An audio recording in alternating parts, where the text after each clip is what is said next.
I have. Hello and good morning. From the MNPC, we are on day 2 of the 9-day 5th annual empowerment retreat entitled Creating the Cultural Calm, Transforming Communities. And I'm calling you from West Sussex. And today it's a dry morning. And I've acquired a new mantra this morning, collaboration, the way of the new. And I'm going to actually sit with this for quite a few days because somehow it's resonated with me, and what's brewing in the background of what we're seeing only just on day 2. It's something incredible, absolutely incredible.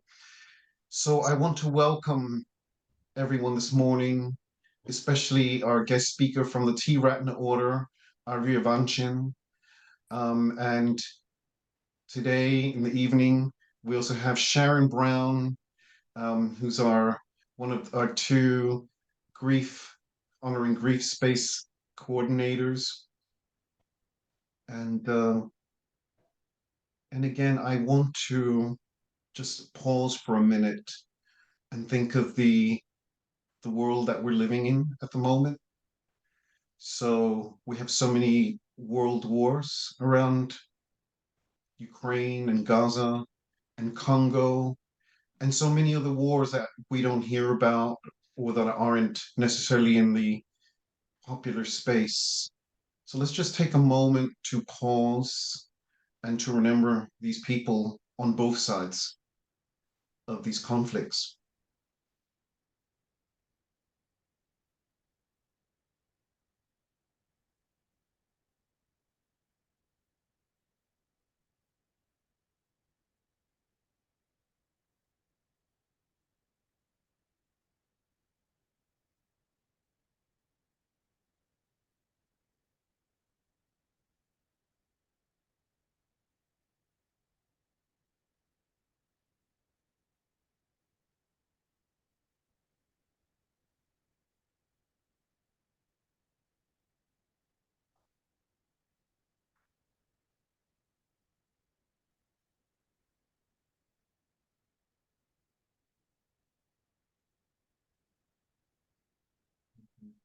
So over to you, Mcinnis, to introduce Aryavanchin. Oh, thank you so much, Will, and welcome everyone. Good morning. And yes, we are so blessed to have Aryavanchin here with us. Let's share a little bit about Aryavanchin with you. Aryavanchin, whose name means he who proclaims what is noble. He was born in Venezuela, Andes, and joined the Triratira Buddhist order in 2012. So, though he started his meditation journey with the Tiratna Buddhist community in his hometown in Merida, age 19, he worked as a social activist in the Venezuelan slums, where he supported the development of community projects towards uplifting the living conditions of the most deprived of his community.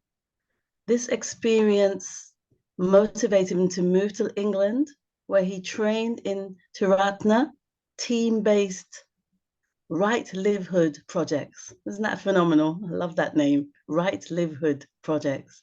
Working with other Buddhists for over 2 decades.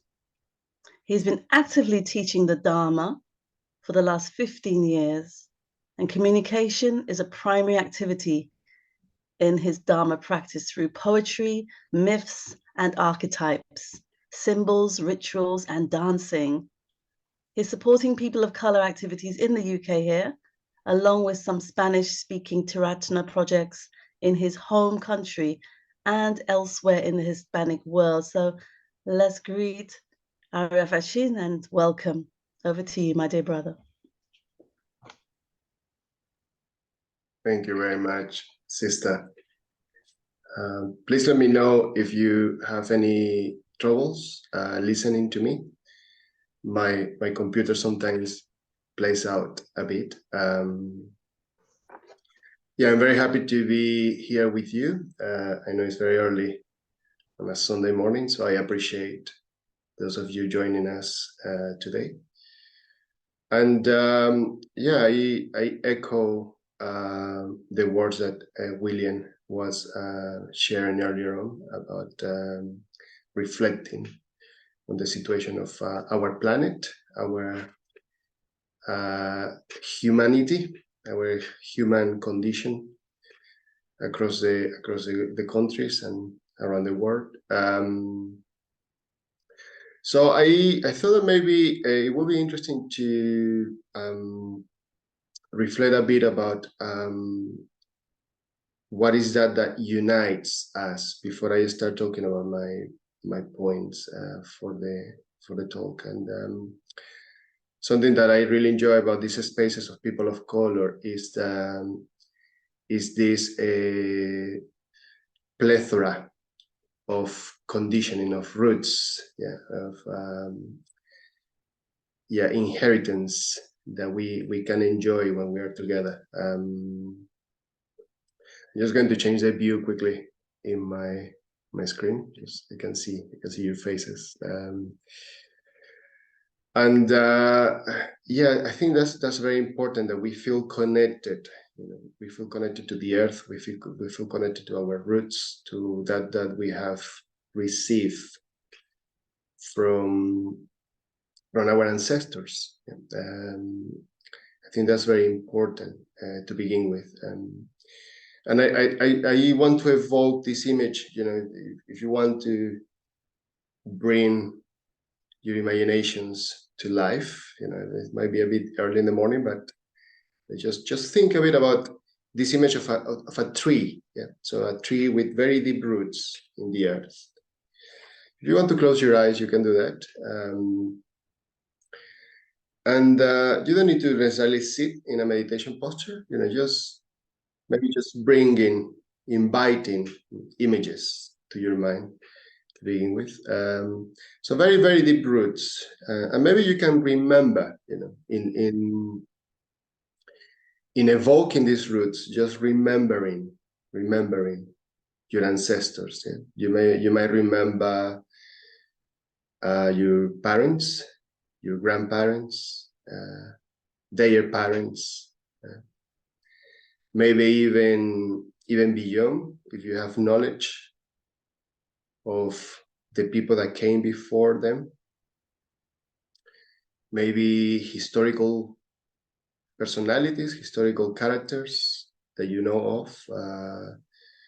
Something that we have in common as people of color is that our histories are very similar in terms of we probably, all of us, were at some point part of a country or a people that were colonized, that were resisting or were fighting against colonialism, against imperialism.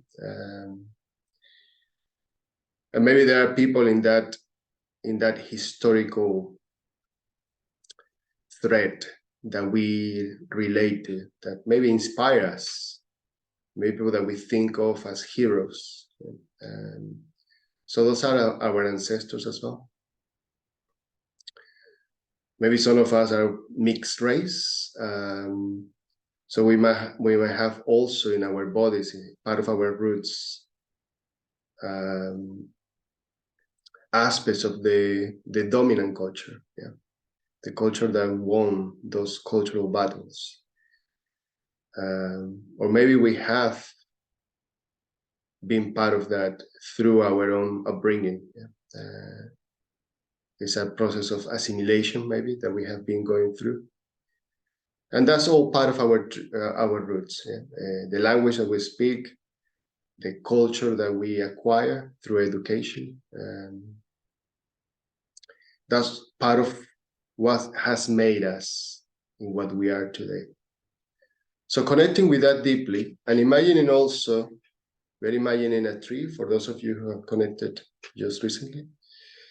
So imagining now that we are reaching to the sky, opening up our branches.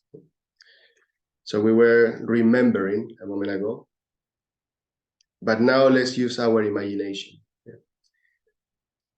So we are reaching to that is beyond the known, beyond what is familiar to us.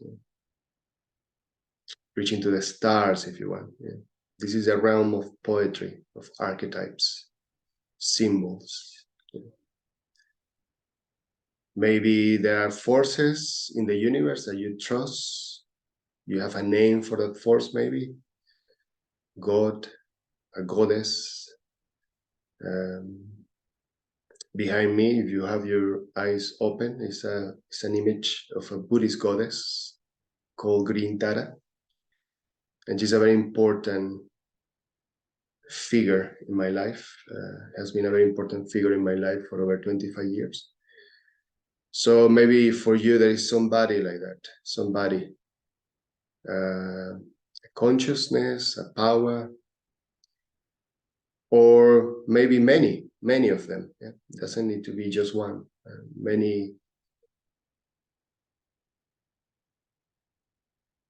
forces that keeps us gazing at the stars, looking at the sky.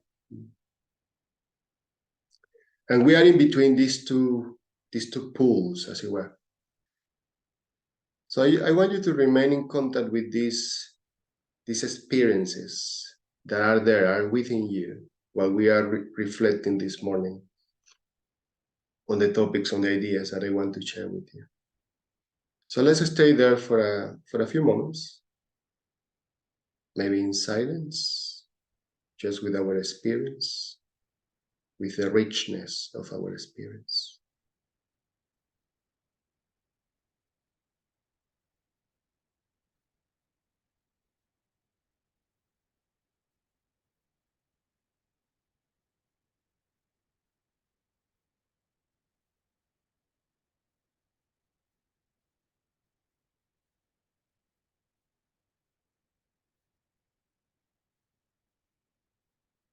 And whenever you feel ready, just open your eyes and do whatever you need to do to come back. Maybe you want to honor, vow to those forces, those presences in your life. Just coming back at your own pace to the room.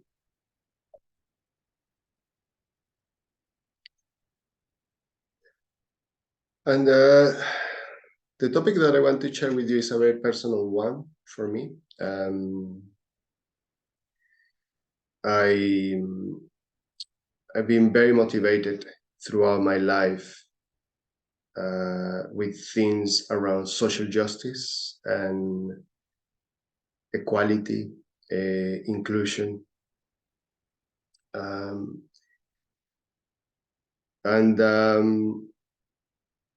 It's always, this area can be also, in a way, can be uncomfortable to think about.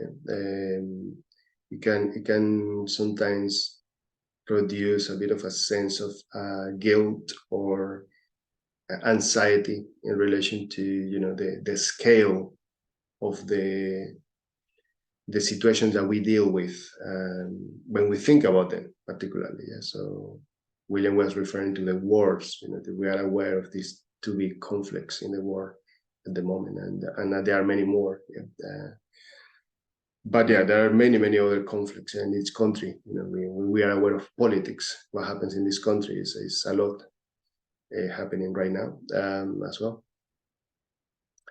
And I just want to say something before I engage with the content, is that I'm recovering from what I believe was COVID this week. And I have a bit of a background of being asthmatic. So my breathing is a bit, I'm struggling a bit with my breath. So I might not be saying as much as I wanted to say initially, but it's okay. We can just have a conversation this morning. I'm just going to share with you some of my ideas. That's okay, Sanobia. Thank you for your apologies and welcome. So yeah, my background, as Imani was sharing with us, and I'm Venezuelan, so I'm from South America, from the tropics, and the name Aryavanchin is not the name that my mother gave me. It's the name that I received 11 years ago when I joined the Triratna Buddhist order. And I've been trying to live a life of inspired by the teachings of the Buddha, the teachings of the historical Buddha.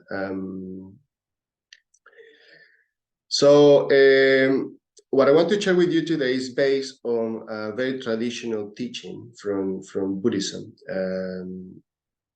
But I want to introduce a teaching to you with a little story, because for me the Buddha is one of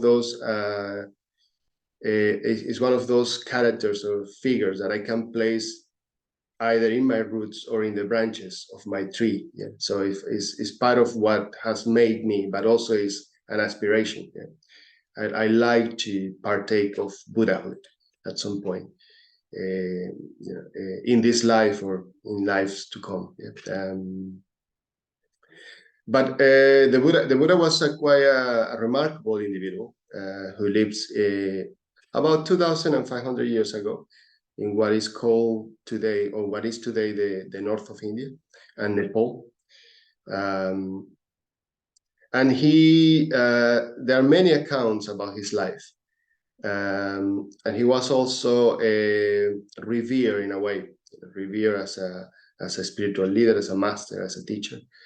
And some of the accounts refer to his powers. Yeah? He had many different powers. Yeah? He could remember, for example, past lives. Yeah? Not just his own past lives, but the lives of others. Yeah? He could tell the sort of the karmic journey that everybody has taken until the point that they encounter him, that at the point in time. And also, apparently, he could see the future. Yeah, he could talk about what the things to come. Yeah? And like that, there are many different powers. But something that for me has been always very impressive has been more two things really. One is his capacity to communicate. He was always able to talk about the truth, about reality, in a way that was accessible for whoever was talking to him. So he could talk with a shepherd, for example, or he could talk with a king, and he could communicate the truth of his experience in a way that was relevant for them.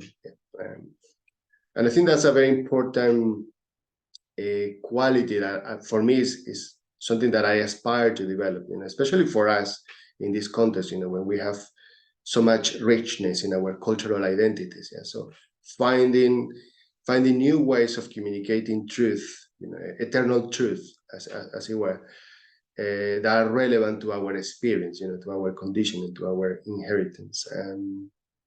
So that's one of the powers that the Buddha that inspires me, and is very closely related to the meaning of my name. But another of his qualities is that the Buddha was a human being. Yeah? He wasn't a divine being. He wasn't a god. He was a human being like us. And what he overcame is exactly the same predicament that we are trying to overcome. There are many ways of talking about this in the Buddhist tradition. I want to talk today about fear. Yeah. So the Buddha experienced fear, and there are some accounts in the records that talk about this experience of fear, a deep fear. So if some of you know a bit about the story of Siddhartha, that's a kind of legendary, mythical story. So the story says that at some point Siddhartha leaves his family, lives the life of luxury and richness riches in the palace, and then he goes deep into the forest. Yeah? He becomes a renunciant. And in the forest, he was constantly facing threats. Yeah? There were things that were happening that were scary for him. Shadows, noises in the night, and actual threats, like tigers and wild creatures. Yeah? even while other human beings around. So that period is very important in the life of the Buddha, because it's a period where he is actually actively working with his fears, sort of embracing his fears, conquering his fears. And in that period, also, he encounters his teachers. So the Buddha has teachers, or the Buddha to be, before his enlightenment, he has teachers. And something very beautiful that I always remember in relation to these encounters is that the Buddha could see in his teachers the qualities that he wanted to develop. So immediately in the first encounter with his first teacher, he can enumerate 5 qualities that a teacher has. So he talks about that teacher in particular having faith, having vigor or energy, having the capacity to pay attention. We could call it equanimity. Having wisdom, and having depths of concentration, sort of a meditative powers. And recognizing that in his teacher, he can also see that he has those qualities. I don't know if you've been part of a spiritual tradition, or you probably are in a spiritual journey, or somehow intending a spiritual journey in your life, or otherwise you wouldn't be here today. And probably you're familiar with this, this process that some of us go through, which is this process of sometimes we are very impressed when we find a teacher in our lives. We are very impressed with the qualities of that teacher. And probably what happens there is that we think that those qualities belong to the teacher. And here is there's a very interesting, beautiful, pithy teaching from the Buddha, that what we do is that we are seeing in somebody the full embodiment of the qualities that we have. And I think just that is worth remembering and going deeper in. So we need to see in somebody else the qualities that are potential, in us. They are there. The seed is there, but they haven't quite matured yet. And in a way, these images, like the image that is behind me of this goddess, Green Tara, or an image of the Buddha, if you see an image of the Buddha, or maybe the images that you revere in one way or another, they are just a mirror showing us what we can potentially be, what we can attain if we focus our efforts. So I want to go deeper into this. This image, by the way, I don't know if you know her, Green Tara is an image of compassion. So the main quality that she represents is compassion. There are many other qualities that she represents, but that's the main one. So I prepared a little presentation for you. And maybe I'm just going to deliver the content. I think the idea is that we are going to have some groups. And then maybe we can have, after the groups, we can have a bit of a conversation. Is that correct, William? Correct me if I'm, or Imani, whoever. Yes, that's right. Thank you. Good. So I'm going to just share with you these ideas briefly. Maybe we can have a bit of a conversation in the groups, and then we'll come back and have a bit of a plenary. So I'm going to share my screen with you. So what I have to share with you today is called it a creed for Dharma revolutionaries. And those 2 words are very important to me. Both the creed, so it's something that is very much part of the way that I understand faith and religion in my life. And being a revolutionary. So not. Let me see if I can.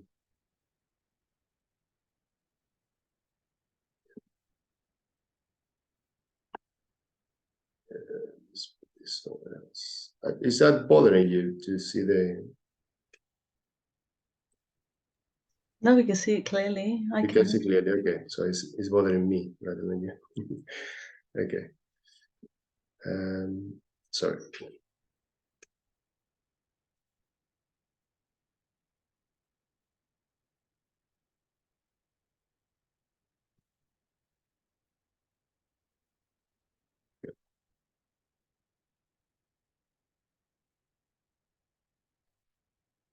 So yeah, it's this engagement with both our journeys, individual journeys of growth and development, and this desire that we might have, that we share probably today, that of for things to be better, not just for us but for everybody, for all beings, which is a very important aspect of the Buddhist tradition. This desire for the happiness of all beings. So these are the qualities that I mentioned before to you. So that the quality of faith. I'm just going to translate these words here. These are Pali words, which is one of the languages in which the Buddhist tradition has been preserved.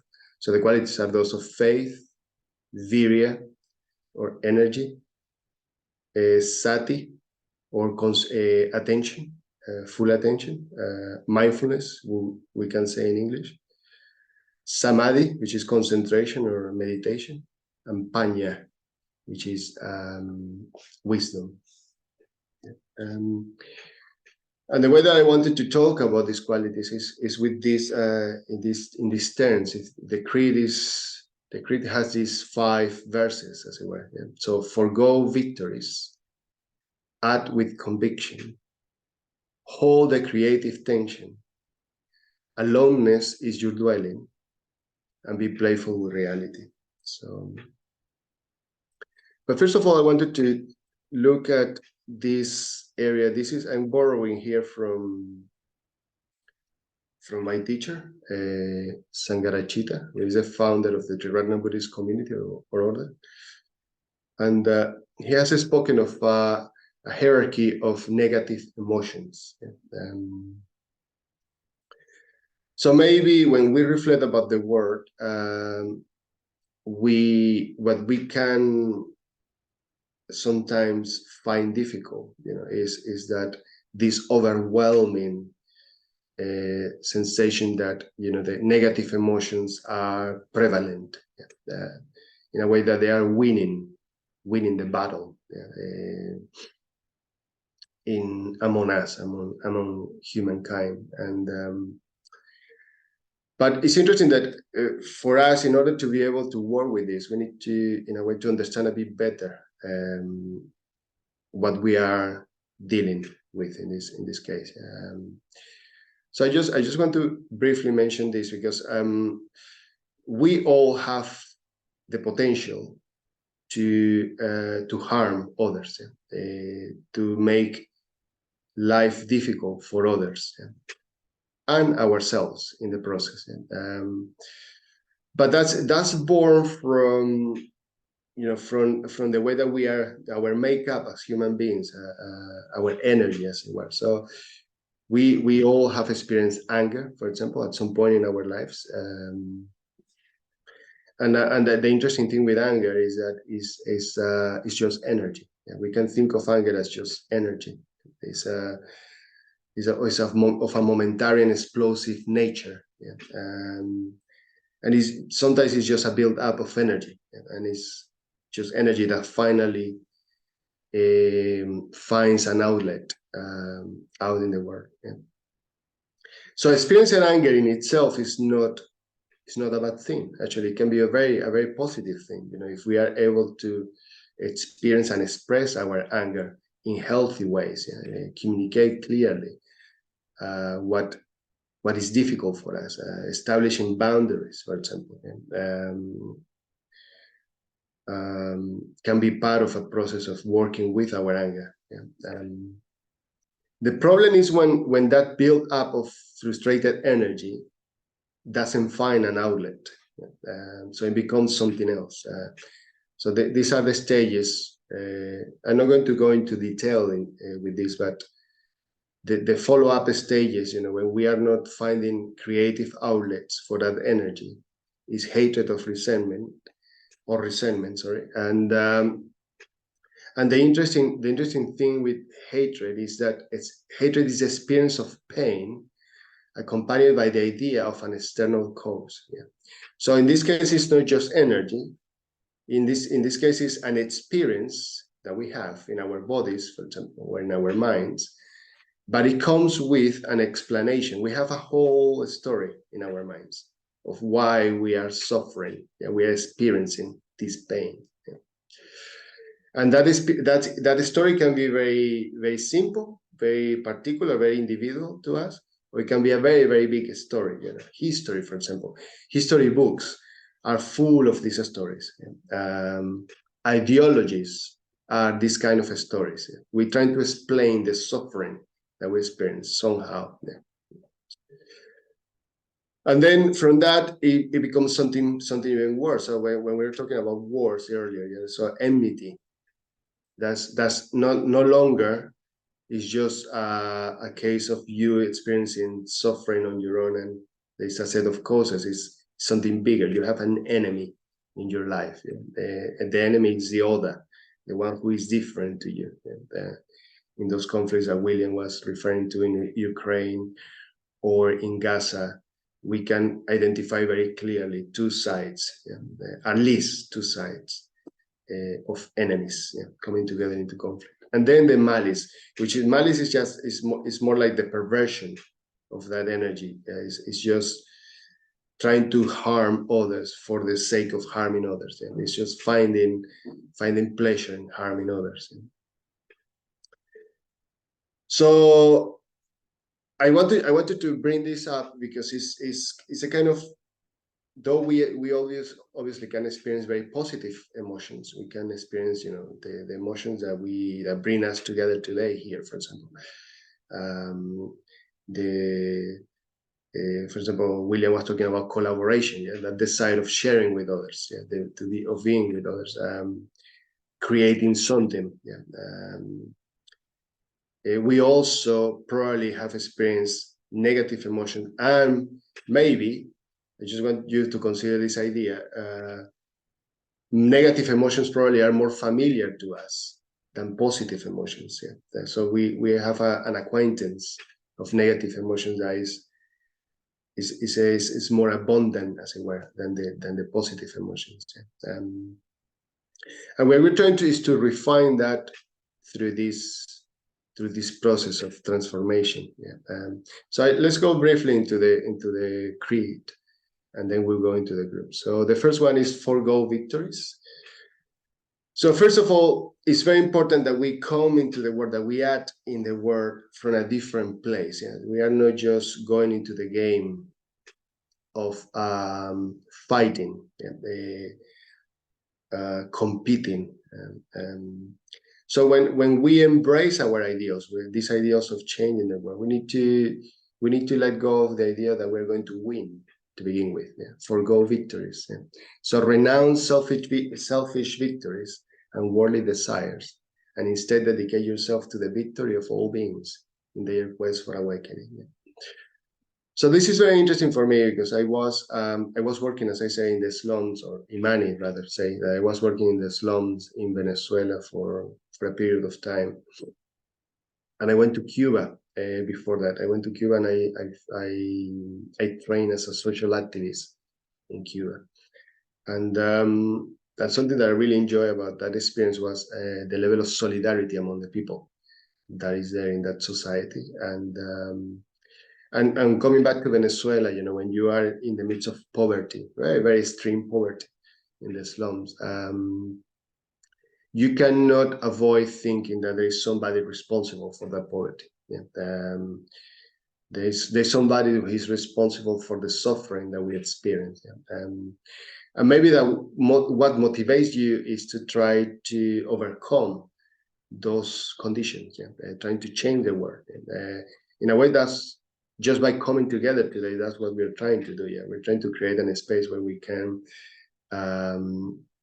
overcome the limitations that we experience in our lives, maybe on a daily basis, in setups where we probably are not part of the dominant culture. Yeah. But the idea here is that though that it's important to recognize a motivation, it's also important to feel that we don't need to defeat somebody, that we don't need to defeat an enemy. And that maybe there is an enemy in our lives, and it's important to recognize that. But it's more about what we're trying to do is we're going to try to win for all beings. Yeah? It's a victory for all beings. It's not a victory of a side over other, or part of the conflict over the other. Yeah. So here is very important the whole area of being able to communicate, to establish communication with those that are different to us, and maybe even with those that we perceive are responsible for the suffering that we experience. Yeah. Okay, that's the first one. Second one is act with conviction, vidia. So vidia, the word vidia is very, very interesting. It can be translated as vigor or energy.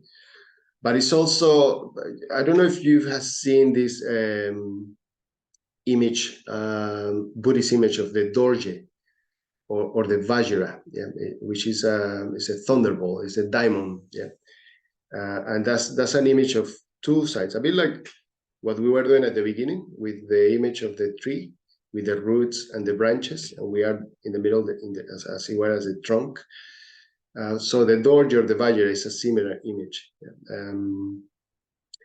And that's what the Dorje, the power of the Dorje is the power of the opposites. It's sort of uniting, bringing together opposites. So we can aspire to act with conviction, to act with that, the power of we are integrating different sides of ourselves in every action. So the reading here is embrace a life of purpose and action, and remain steadfast in your commitment to the Dharma and the welfare of all beings, with unwavering conviction and a fearless heart. So that's the aspiration. We might experience doubt, we might experience fear, as I was commenting in relation to the Buddha. But the thing is that we have a commitment with the Dharma, and the Dharma can be the Buddhist Dharma, as it is for me, or can be, the Dharma can be something else in your life. It can be the higher teaching, the higher reality, higher being that you experience. So a commitment with that, a commitment with your ideals, and acting with conviction that that's possible. That it's possible to transform the world into a better place. So when you experience doubt, when you experience despair, when you are about to give up, remember that. Remember the vision. Remember what is that is bringing you. So that's why also I was inviting you to think of the branches, reaching to the stars, to the skies. You need that level of inspiration, that level of influence in your life from another consciousness, another way of being. Okay, let's move on. Hold the creative tension, or sati. So in this case, sati here is about mindfulness. And this idea of the creative tension is very important. So let me just read this to you. Embrace the paradox of withdrawal and involvement, cultivating wisdom and compassion in equal measure, until they fuse and burst forth into the bodhicitta.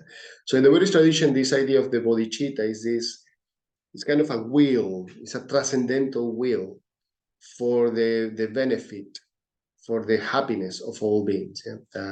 So you just don't want all beings to be happy. You want for them to become enlightened beings, to be one with reality.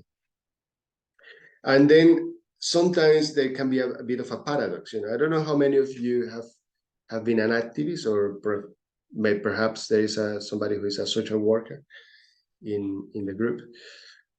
But when we are dedicated to helping others, serving others, it's a very common phenomenon for social activists or social workers or people working in that area of support and care to get burned out.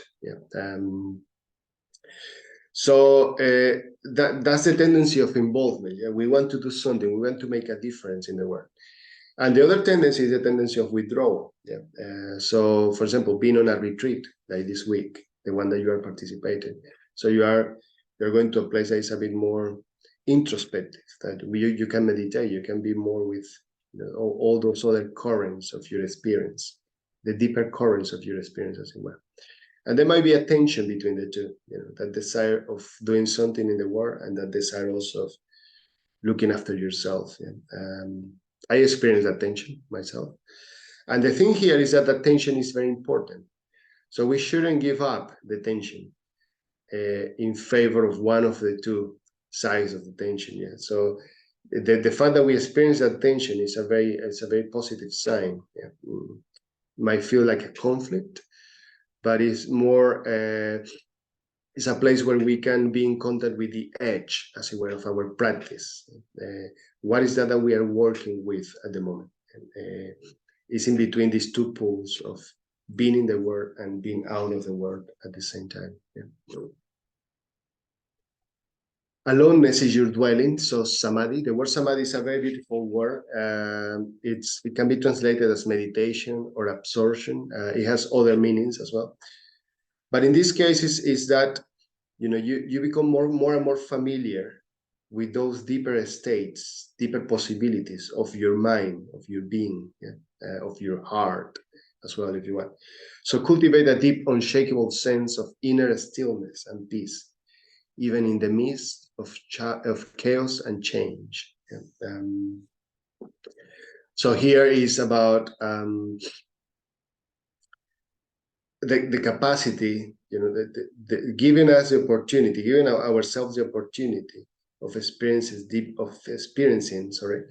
deeper realities. Deeper realities are reachable and are at our reach as human beings. Yes? We all, as human beings, have the potential for enlightenment. And an enlightenment can be a long journey or can be a short journey. It depends on many factors. But the important thing is that we are getting acquainted. We are getting to know those places in our experience. And aloneness is important. You should recognize that as well, that there's more and more in our world. There's a very common experience of loneliness in the world. And that loneliness is that sense of being outside, being in the periphery of connection, being disconnected from others. But for me, there's a kind of a 3 stages process here. So we have loneliness, which is an experience that we all have had, and that is very common, as I say, in our society, in our world. But then also there's this experience of aloneness. Aloneness is more the recognition of our condition of human beings. We are alone in a way, that we are what we are dealing with, even if we are living with our families, with our partner, with our children. We at the end of the day, this business of having a human life is about us and reality, or about us and death, if you want.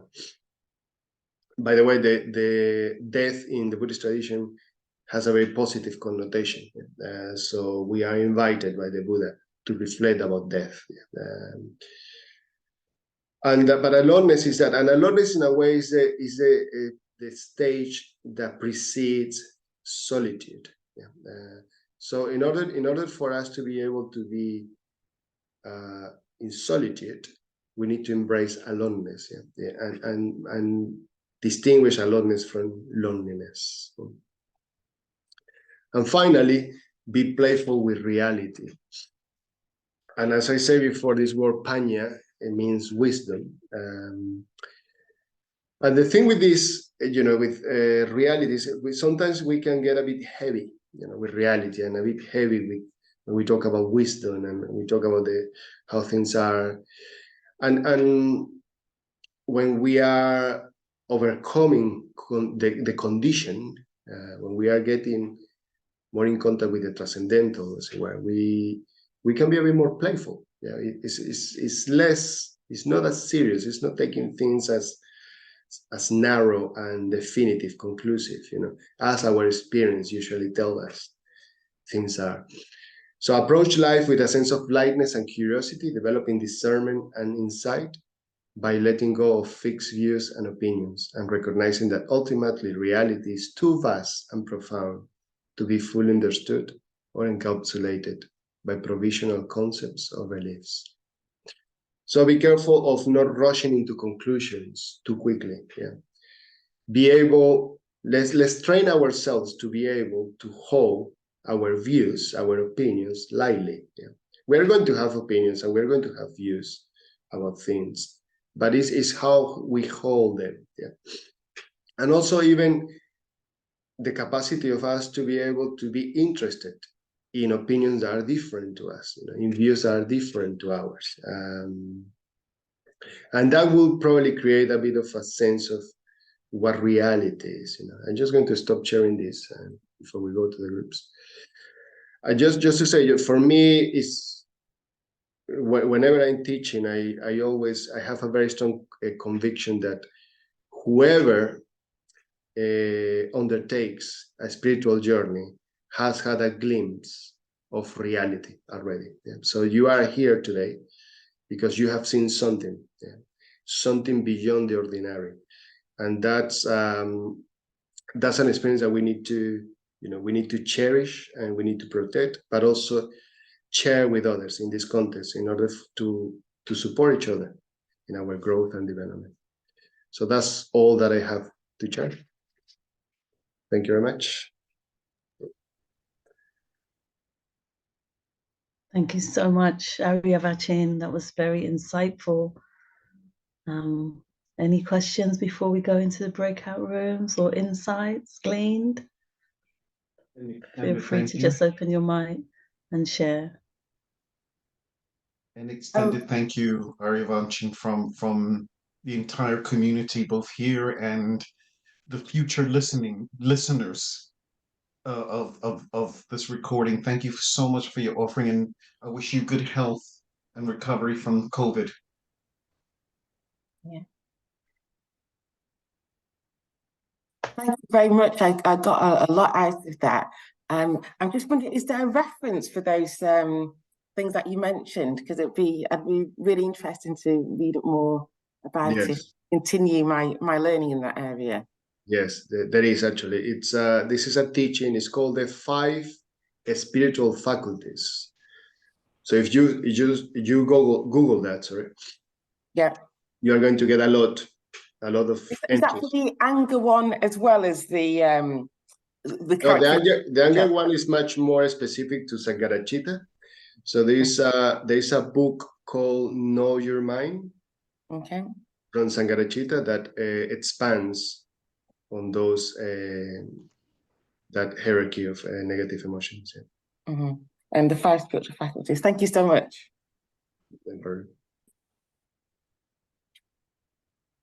Imani, you're doing the breakout rooms? Well, you're muted. Okay. Yeah, we're going to go in now to some breakout rooms, just a bit more intimate sharing. 15 minutes. What's good for you, Aryavanchin? 10, 15? Yes, 15 minutes, I think. Yeah. Okay. Can you remind me what we're looking at in those breakout rooms? Yeah, that's a good question. I haven't thought about that, Jacinth, but we can make something up very quickly. So first of all, I think it will be good to reflect from our personal experience. Yeah, and maybe you can come back to this idea of, what are you working with? Yeah, right now. Where are you with emotions in terms of what is the raw material of your experience? And maybe if you can identify what area of what I discussed, these 5 faculties, I remind you very quickly: faith, energy, mindfulness, concentration or meditation, or wisdom. Which of those 5 are you focusing on, or would you like to focus on?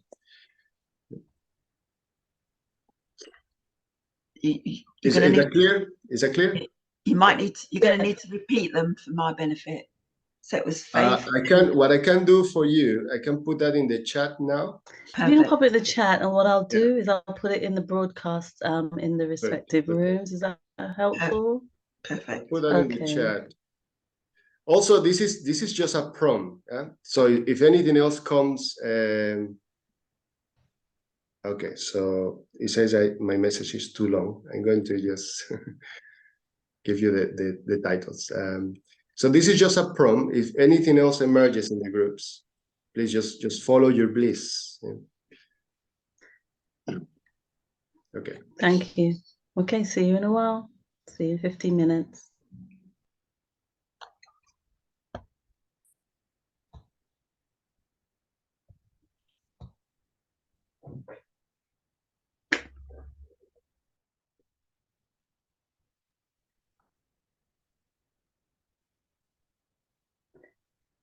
So you should get a message to join a group now.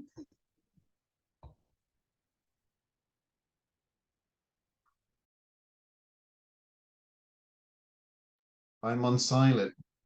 Do you want to join a group, Imani? Because yesterday you didn't get to join one, and I'll wait in here.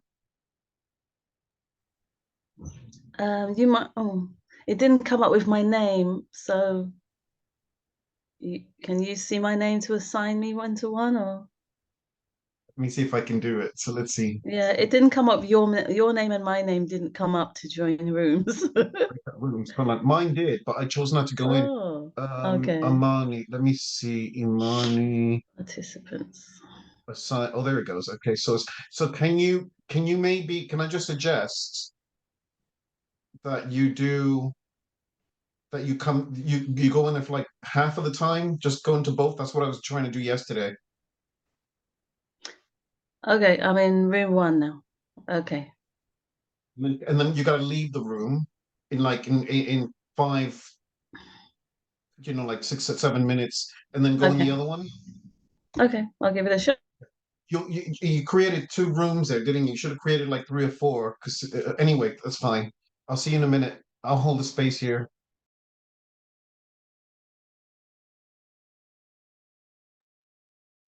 You keep cutting off. I don't know if you're still there. Anyway.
So how was that?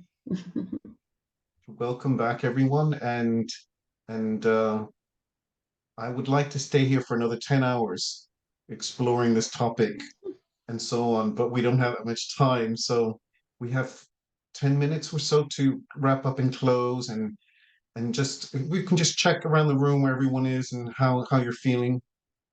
Please just feel free to unmic mic and share. And just a reminder, this is being recorded for our YouTube and publicity channels. Well, I'd just like to say that I feel really heard and embraced by this conversation, really. because it goes from the micro to the macro, from our individual inner experience to what is happening out in the world. And it just underlines that the peace starts inside us, truly. And yeah, that's where I'm going to be settling in, with the peace starting inside me. Thank you. Thank you, Sonalia. It was really useful for me personally to see those 4 distinctions between, you know, the movement of energy, you know, obviously as an energy healer, and that it's okay to just see people where they're at, and assist them, you know, with tools to move through that. So thank you very much, Aryavanchin, and everyone who shared in my little group.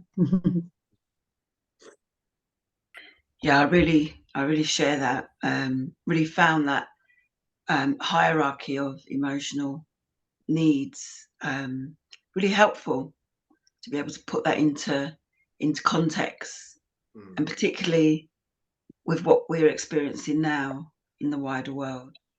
I just feel so grateful that since yesterday, today, that there's been a real connection to some of that, and an opportunity just to ground and reflect where we are as a community, where we are as human beings, humanity. So yeah, really grateful for that. Thank you. I thought that you know, your session came to me today for a reason, in that I've been going through some things, and it's kind of like I'd lost my way to some extent, and kind of like it's realigned me and brought me back, you know, to me, to a better way of seeing things. So thank you for that. Thank you.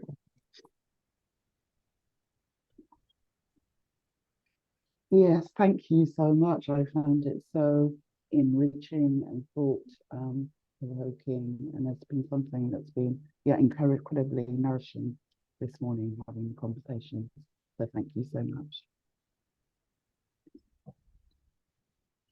Yeah, I would like to say thank you as well. It gave me food for thought and reminded me how I need to balance myself and focus on the positive rather than the negative.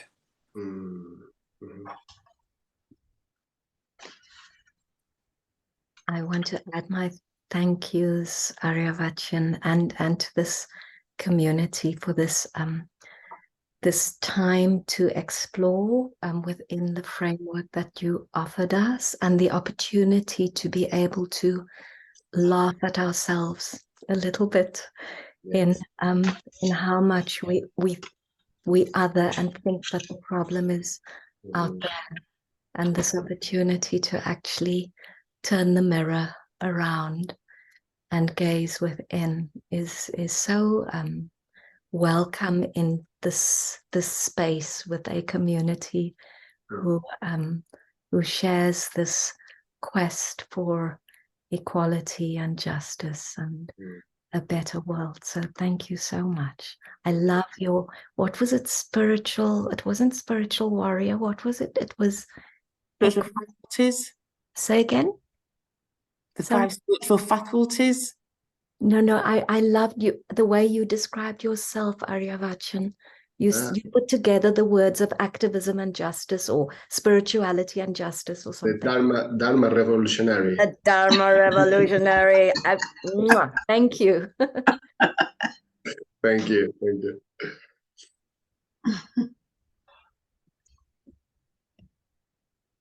Well, thank you very much, revolutionary. I'm feeling. Yeah. I'm feeling every day I come into the space and sit with all of you that I grow, and I'm tuning into the pain I'm feeling in my chest of so much that's been happening around the world. And I think we pick it up from all the work that we do, also all the conversations, everything. So I am feeling a heart full of pain and heartache of a lot that we can't control around the world. I can feel that and sense that. I've been trying to numb it. But coming into this space, I feel a little bit of the awareness of the delicacy of tuning in to my heart, and how I guess I'm realizing how sensitive I'm feeling at the moment, how vulnerable I am feeling at the moment, how powerless I'm feeling at the moment. And Yes. just seeing all of your faces this morning, it gives me that sense of comfort. And I'm feeling the love oozing, you know, from every little box on the screen into the space and into the world. So I am so grateful for all of you, and I'm looking forward to coming back at 6 p.m. for Sharon Brown and Yes. Lilly and Lartley tomorrow, Hyson Taylor, Erica later in the week. God, you get so many wonderful speakers. I can't believe it. Even Imani's coming to speak. There's so many people coming to speak, and so grateful, to Aryavanchin, and I'm looking forward to sitting with you on the men's retreat Oh, yes. in January in Suffolk, and the years to come, all the seeds that we're sowing together, and love you all. Thank you very much. You're coming to Suffolk, Aryavanchin? Can I be a fly on the Actually, wall? it's Norfolk. It's Norfolk, but I might go to That's Suffolk. close enough. I'll let the brothers know. Yes, please. Wonderful. Just before we say goodbye, I wonder if I can share with you a couple of quotes, especially because it's still recording, for the sake of Yes, people. please. It's from my teachers, so it's from Sangharachita and from the Buddha himself. And it's about these emotions, these negative emotions. Because what I think is important to remember about negative emotions is that we all experience them as well. Yeah, it's not just us. It's not the thing with negative emotions is they can isolate us. But remember that we are part of humankind. So let me just share this quickly. This is more for reflection than anything else. But hopefully that helps going deeper with this topic.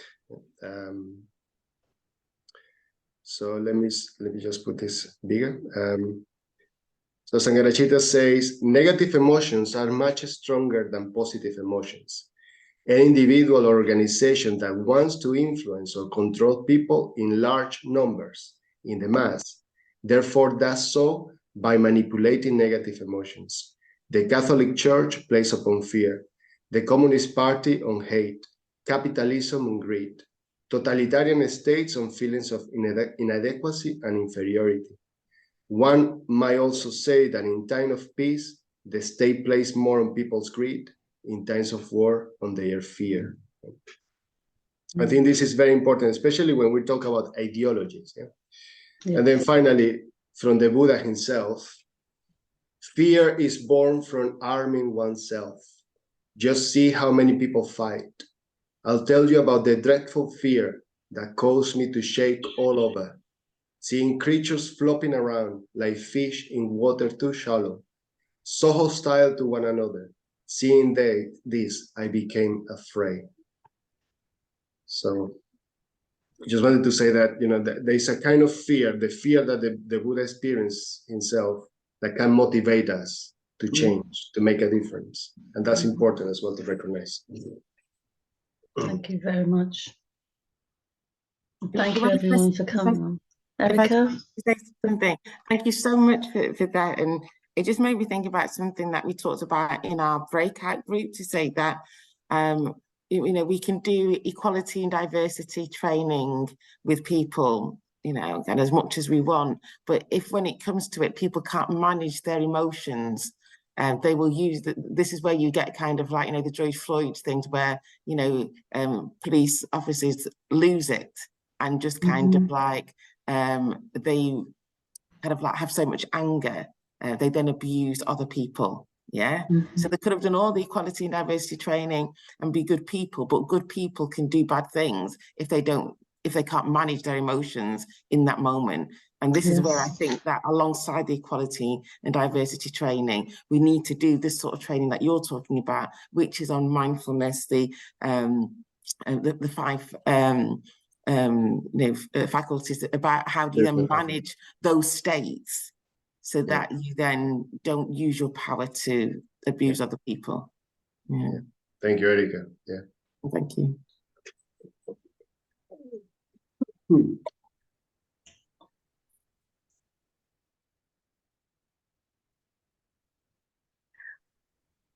Well, we could stay all day looking at each other's beautiful faces. That's a mindfulness activity in itself, but we'd like to thank you for coming on this morning. Thank you so much, Aryavanchin, for blessing us this morning with these nuggets that are going to take us that way forward into all the different realms of our work and life. And thank each and every one of you for coming on. And willing, we see you tonight at 6 o'clock with Sharon Brown. Have a wonderful Sunday, everybody. Bye-bye. Bye. Bye.